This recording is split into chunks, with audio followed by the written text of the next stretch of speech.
Hey there, tech enthusiasts. Welcome back to our channel, where we break down the latest tips and tricks to make your digital life easier. Today, we're diving into a topic that's perfect for those of you who juggle between Apple and Android ecosystems: how to add your Apple Card to Google Pay. Whether you're switching devices or just want more flexibility with your payments, this step-by-step guide will get you sorted in no time. First things first, let's talk about what you'll need. Make sure you have your Apple Card already set up in the Apple Wallet app on your iPhone. You'll also need the Google Pay app installed on an Android device or through a compatible setup. Keep in mind that due to the differences between Apple and Google services, this process might involve a few extra steps, but don't worry, I'll walk you through it. Step 1. Open the Google Pay app on your device. If you don't have it yet, download it from the Google Play Store. Once you're in, navigate to the Payment Methods, or Add Card, section.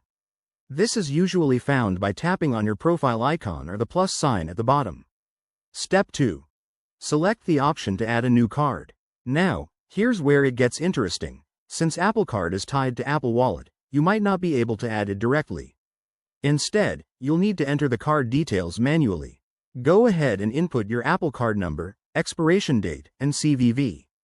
Double-check everything to avoid any errors. Step 3. After entering the details, Google Pay will likely prompt you to verify the card.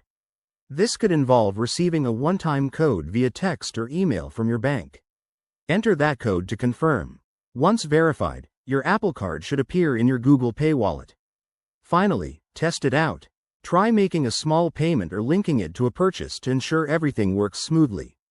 If you run into any issues, like compatibility errors, check your device settings or contact customer support for both Apple and Google.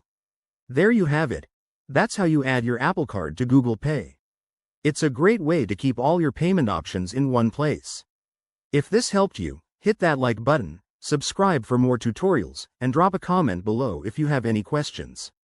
Thanks for watching, and see you in the next video.